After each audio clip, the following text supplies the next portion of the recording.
प्यारे बच्चों, आज की इस क्लास में हम लोग अलाइड एंगल के ऊपर कुछ प्रॉब्लम को सॉल्व करेंगे। पिछले क्लास मैंने आप लोगों को बताया कि अलाइड एंगल का कंसेप्ट, अलाइड एंगल क्या होता है, इसे मैंने आप लोगों को समझाया था। आज की इस क्लास में उन्हीं सारे कंसेप्ट का हम लोग यूज करेंगे, उन्हीं सारे कंसेप्ट के ऊपर हम लोग प्रॉब्लम को सॉल्व करेंगे। तो सबसे पहले हम लोग एक क्वेश्चन लेते हैं।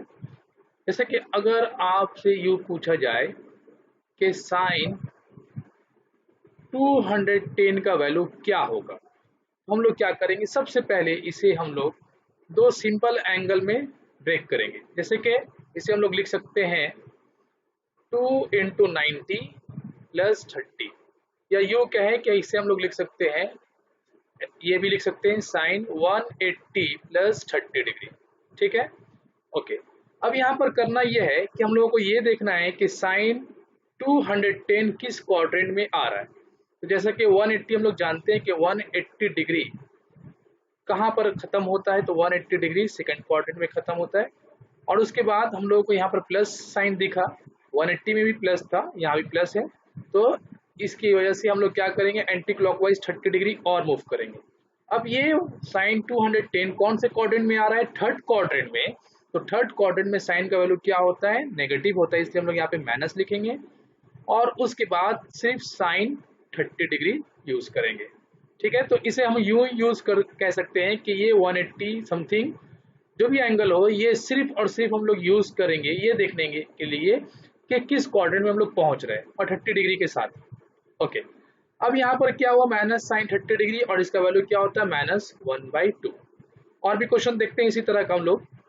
जैसे कि मान लीजिए आपसे पूछा जाए कि साइन 390 का वैल्यू क्या होगा, तो हम लोग क्या करेंगे, इसे पहले ब्रेक कर लेते हैं कुछ इस तरीके से। 2 × 180 लिख सकते हैं +30, या इसे हम लोग इस तरीके से भी लिख सकते हैं साइन 4 × 90 +30, या कुछ इस तरीके से भी लिख सकते हैं साइन 360 +30। किसी भी तरीके से आप इस एंगल को ब्रेक करके लिख सकते हो। ठीक, अब उसके बाद हम लोग ये देखते हैं कि ये किस क्वाड्रेंट में आ रहा है। तो जैसा कि अगर हम लोग साइन ये इसे यूज करते हैं अगर, तो साइन 360 + 30, तो प्लस 360 के आगे क्या है, पॉजिटिव प्लस साइन है। तो हम लोग यहाँ से शुरू करेंगे और एंटी क्लॉकवाइज 360 मूव करेंगे, यहाँ पहुंच गए। इसके बाद हम लोगों को देखना है कि 30 डिग्री के आगे क्या साइन है, तो प्लस साइन है, तो 30 डिग्री हम लोग एंटी क्लॉकवाइज और घूमेंगे और यहाँ हम लोग पहुंचे फर्स्ट क्वाड्रेंट में। तो फर्स्ट क्वाड्रेंट में साइन का वैल्यू क्या होता है, पॉजिटिव, तो सिर्फ हम लोग लिखेंगे साइन 30 डिग्री और साइन 30 डिग्री वैल्यू 1/2। ठीक है, अगले प्रॉब्लम की तरफ चलते हैं। एक और क्वेश्चन देखते हैं हम लोग। मान लेते हैं दिया जाए tan 330 डिग्री। ठीक, तो इसे 330 को हम लोग कुछ इस तरीके से लिख सकते हैं 360 -30। ये एंगल ब्रेक करने का कंसेप्ट कुछ आप लोग इस तरीके से याद रखना कि हम लोग नंबर सर्च करेंगे 90 के आसपास, 180 के आसपास और 360 के आसपास। अगर कोई नंबर आपको दिया गया है, कोई एंगल दिया गया, जैसे कि यहाँ पे 210, तो 210 180 के करीब था, इसलिए हम लोगों ने 180 + 30 लिखा। 390 360 के करीब था, इसलिए इसे इस तरीके से लिख सकते हैं। और 330 360 के करीब है, इसलिए हम लोग 360 - 30 लिख लेते हैं। और अगर एंगल काफी बड़ा हुआ तो फिर उसके बारे में हम लोग बाद में बात करेंगे। फिलहाल इसके बारे में बात कर लेते हैं, इसे समझ लेते हैं कि इस तरह के केस में जहाँ एंगल छोटा हो, 360 के अंदर ही 360 के आसपास, जैसे कि 180 के आसपास वाला वैल्यू दिया गया है, या 90 के आसपास किसी एंगल का वैल्यू दिया गया है, या 360 के आसपास, तो हम लोग इस तरह के प्रॉब्लम को भी देख रहे हैं। बाकी अगर काफी बड़े बड़े एंगल दिए जाए तो उस केस में हम लोग क्या करेंगे वो भी हम लोग देखेंगे। फिलहाल यहाँ पे इसे सॉल्व कर लेते हैं। ओके, अब यहाँ पर हम लोगों को ये देखना है कि tan 330 किस क्वाड्रेंट में आता है। तो अगर यहाँ हम लोग इसी क्वाड्रेंट को देख लेते हैं, यहाँ पर देख लेते हैं अलग से कि 360 के आगे क्या साइन है, प्लस का साइन है, तो हम लोग यहाँ से पॉजिटिव एक्स एक्सिस से स्टार्ट करते हैं और फिर एंटी क्लॉकवाइज 360 मूव कर जाते हैं। ठीक है, क्योंकि यहाँ पे 360 के आगे प्लस का साइन था।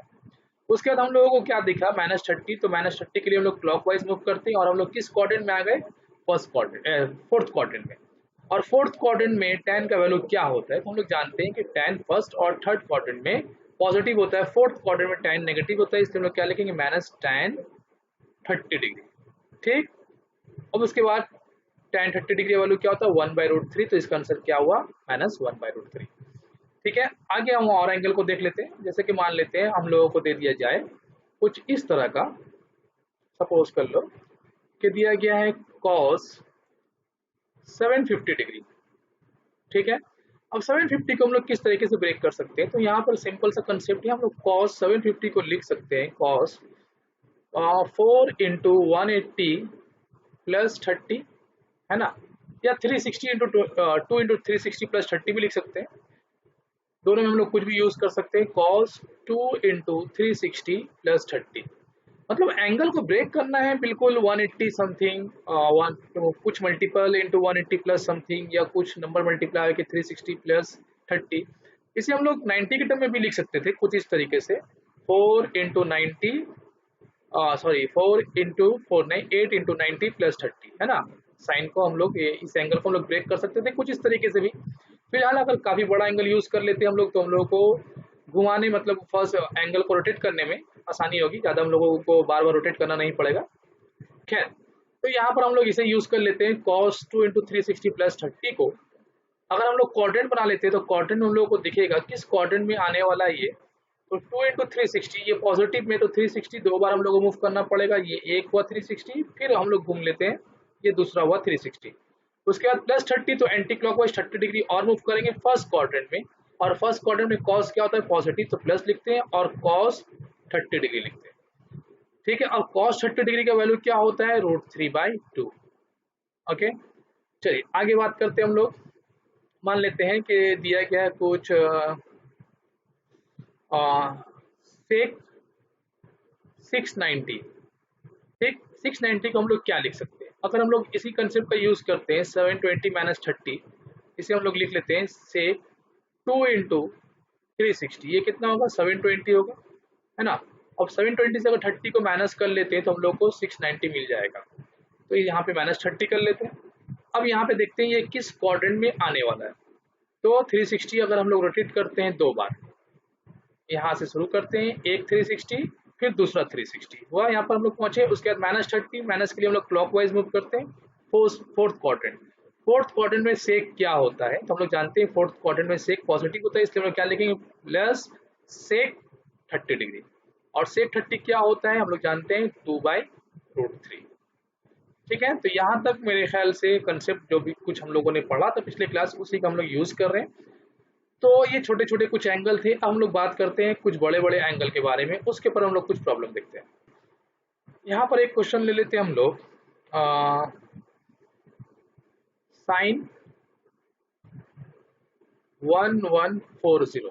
ठीक, अब इसे हम लोगों को ब्रेक करना है, तो जाहिर बात है 180 प्लस समथिंग या 360 प्लस समथिंग करके होगा तो नहीं, तो हम लोग ऐसा कर लेते हैं कुछ, और 360 × 3 कर लेते हैं, तो ये हम लोग को कितना मिलेगा 1080, और 1080 में अगर हम लोग 60 ऐड कर लेते हैं तो ये कितना हो जाएगा 1140। ठीक है, तो 1080 किस तरीके से बना 360 × 3, तो इसे हम लोग साइन को ब्रेक कर सकते हैं कुछ इस तरीके से, 3 × 360 प्लस 60। ठीक, अब हम लोग देखते हैं ये किस क्वाड्रेंट में आ रहा है, तो क्वाड्रेंट के लिए हम लोग 360 कितनी बार हम लोग को रोटेट करना पड़ेगा, 1 2 और फिर एक और बार 3। ठीक, उसके बाद प्लस 60 हम लोग और एंटी क्लॉकवाइज मूव करेंगे, और किस क्वाड्रेंट में पहुंच गए फर्स्ट क्वाड्रेंट में, और चूंकि हम जानते हैं कि फर्स्ट क्वाड्रेंट में साइन का वैल्यू पॉजिटिव होता है, इसलिए हम लोग क्या लिखेंगे साइन 60 डिग्री, और साइन 60 डिग्री का वैल्यू क्या होता है √3/2। ठीक है, तो ये इस तरह के हम प्रॉब्लम जहाँ पे एंगल का वैल्यू कम से छोटा दिया जाए या बड़ा दिया जाए, तो हम लोग बिल्कुल इसी तरह से सारे प्रॉब्लम को सॉल्व करेंगे। अब आगे हम लोग कुछ और क्वेश्चन को देखते हैं, कुछ पाई के टर्म में हम लोग कुछ प्रॉब्लम को सॉल्व करते हैं।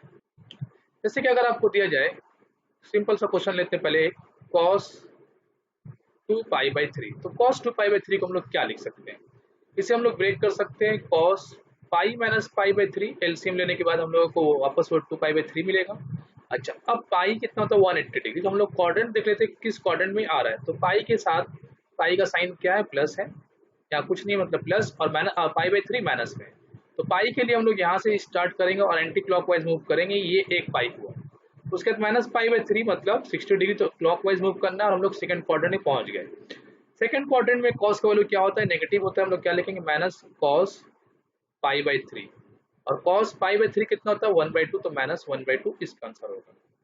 इसी तरह का क्वेश्चन हम लोग और देख लेते हैं, जैसे कि मान लेते हैं अगर दिया जाए sec 5π/6, तो इसे हम लोग क्या लिख सकते हैं, इसे भी हम लोग लिख सकते हैं सेक पाई माइनस पाई बाई 6, ठीक है ना।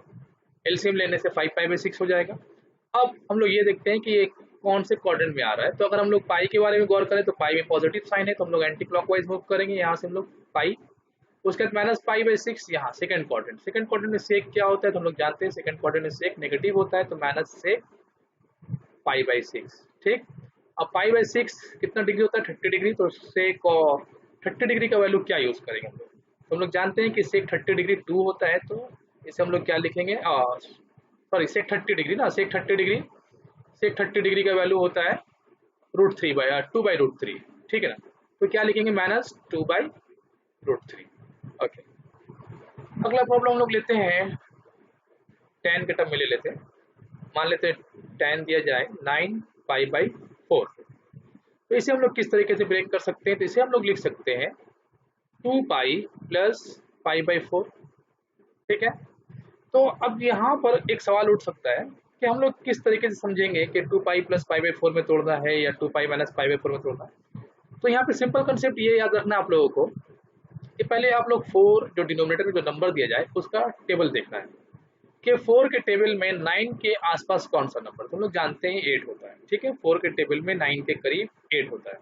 अब 8 4 से कितने टाइम्स डिवाइड होता है, 2 टाइम्स, ठीक है। तो हम लोग यहाँ पर 2 पाई लिखेंगे। उसके बाद 2 टाइम्स करने से हम लोगों को 8 मिलेगा, ठीक है। तो 8 हुआ, लेकिन यहाँ पर क्या दिया गया 9 पाई, तो फिर हम लोगों को के पास 1 पाई कम हो रहा है, तो हम लोग एक प्लस करेंगे, और अगर 1 पाई ज्यादा हो जाता है तो हम लोग माइनस करते हैं। जैसे कि अगर मान लिया जाए आपको दिया था 10 पाई बाई 4, एक 9 पाई बाई 4 है, मान लेते हैं 7 पाई बाई 4 दिया जाता है, तो हम लोग क्या करते हैं 7 8 के करीब होता है और 8 4 के टेबल में 2 टाइम्स आता है, तो हम लोग 2 पाई लिखते हैं। अब 2 पाई जो है 2 पाई हम लोगों ने क्यों लिखा, क्योंकि हम लोगों ने देखा कि 4 के टेबल में 2 टाइम्स होता है, तो हम लोग 2 पाई लिखेंगे। अब 8 4 के करीब है, लेकिन 8 पाई से 7 पाई क्या है, कम है, इसलिए हम लोग यहाँ पर माइनस यूज करेंगे, और अगर ज्यादा रहेगा तो हम लोग प्लस यूज करेंगे। जैसे कि यहाँ पर हम लोगों ने देखा कि 4 के टेबल में 8 2 टाइम्स आता, तो हम लोगों ने 2 पाई लिखा यहाँ पर। अब हम लोग देख रहे हैं कि हम लोगों को 8 मिला, लेकिन चाहिए हम लोगों को 9, तो हम लोग एक कम है तो हम लोग एक ऐड कर दे रहे हैं। इसी तरीके से यहाँ हम लोगों ने जब देखा कि 8 4 के टेबल में 8 2 टाइम्स आ रहा है, तो हम लोगों ने 2 पाई लिखा। अब 8 7 से एक ज्यादा है, इसलिए हम लोग यहाँ पर माइनस करेंगे, तो जब कम होगा तो हम लोग प्लस कर लेंगे, और जब ज्यादा होगा तो माइनस कर लेंगे। ओके, अब ये देखना है कि ये वैल्यू 7 9 पाई बाई 4, ये 2 पाई प्लस पाई बाई 4 किस क्वाड्रेंट में आ रहा है। तो इसे देखने के लिए हम लोग 2 पाई का साइन क्या पॉजिटिव, तो 360, ये हुआ 360, और plus pi by 4 first quadrant, तो फर्स्ट क्वाड्रेंट tan क्या होता है पॉजिटिव, तो हम लोग क्या लिखेंगे प्लस tan पाई बाई 4, और tan पाई बाई 4 का वैल्यू क्या होता है 1, ठीक है। आगे चलते हैं, इसी तरह की दूसरे प्रॉब्लम को देखते हैं हम लोग। मान लिया जाए कुछ आपको दिया जाए cos 16 पाई बाई 3, ठीक। अब ये देखना है कि 3 के टेबल में कोई नंबर जो 16 के आसपास हो, तो हम लोग जानते हैं 15 होता है, 3 5 15, 5 टाइम्स करते हैं हम लोग, ठीक है। तो पहले cos लिख लेते हैं, और कितना टाइम्स करना है 5 टाइम्स।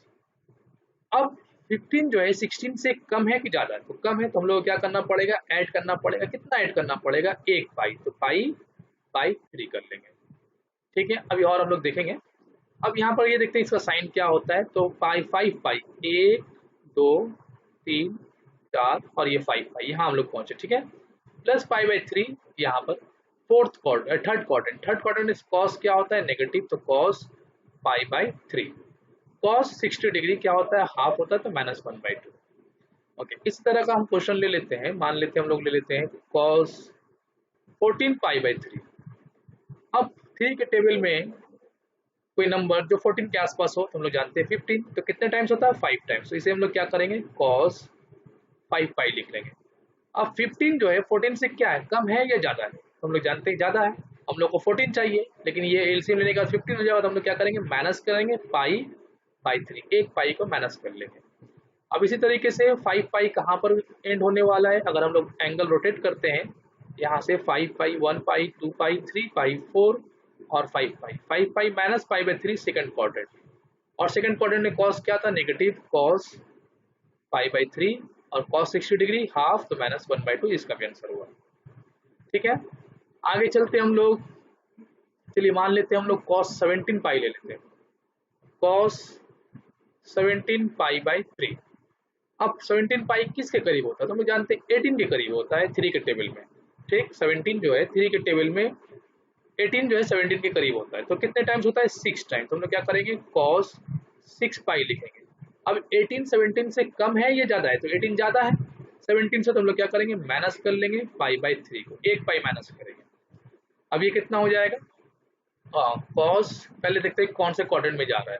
तो 6 पाई मतलब एक 1 2 3 4 5 6 माइनस पाई बाई 3, ये fourth quadrant. Fourth quadrant cos क्या था, पॉजिटिव होता है, इसलिए प्लस कॉस पाई बाई 3 और कॉस पाई बाई 3 1/2। ठीक है, इसी तरीके से अगर हम लोग ये ऐसा कर लेते हैं, कुछ और नंबर ले लेते हैं, जैसे कि मान लेते हैं हम लोग ले लेते हैं साइन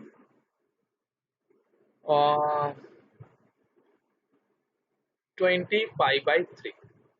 ठीक है, अब 3 के टेबल में 20 के आसपास कौन सा नंबर होता है, तो हम लोग जानते हैं 21 भी होता है और 18 भी होता है। तो 21 अगर लेते हैं हम लोग तो क्या होगा, साइन कितने टाइम्स होगा 21, 7 टाइम्स, 7 पाई। ठीक है, अब 21 20 से कम है या ज्यादा है, तो हम लोग जानते हैं कि ज्यादा है 21, तो हम लोग क्या करेंगे माइनस करेंगे। कितना माइनस करना पड़ेगा, 1, तो 1 पाई लिखेंगे। 1 पाई को सिर्फ पाई लिखते हैं हम लोग, इसे एलसीएम लो, देखो 20 पाई बाई 3 आ जाएगा।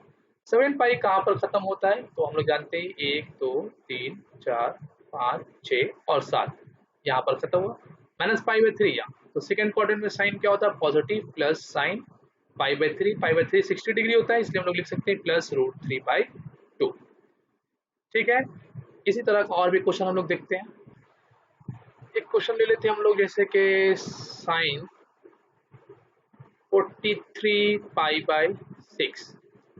तो 6 के टेबल में 43 के आसपास कौन सा नंबर आता है, तो हम लोग जानते हैं 42 7 टाइम्स। तो हम लोग क्या करेंगे साइन 7 पाई, तो 7 टाइम्स करने से क्या होगा 6 7 42। तो 42 43 से कम है कि ज्यादा है, तो कम है, तो हम लोग को ऐड करना पड़ेगा। कितना ऐड करना पड़ेगा, 1 पाई, पाई बाई 3। ठीक है, अब साइन 7 पाई कहाँ खत्म होता है, तो 1 2 3 4 5 6 7, 7 पाई यहाँ पर एंड हुआ, प्लस पाई बाई 3 यहाँ पर। तो ये थर्ड क्वाड्रेंट में साइन क्या होता है, नेगेटिव होता है, तो साइन पाई बाई 3। ठीक, और साइन 60 डिग्री √3/2, ये हुआ √3/2। तो ये अलाइड एंगल के बेसिक से कुछ क्वेश्चन थे जिसे हम लोगों ने सॉल्व किया। हम लोग आगे कुछ दूसरे टाइप के प्रॉब्लम को देखते हैं। यहाँ पर हम लोग बात करते हैं यहाँ पर कुछ एक एक तरह के प्रॉब्लम जो ट्रायंगल के बेस पे हुए। जैसा कि मान लेते हैं कि दिया गया है कि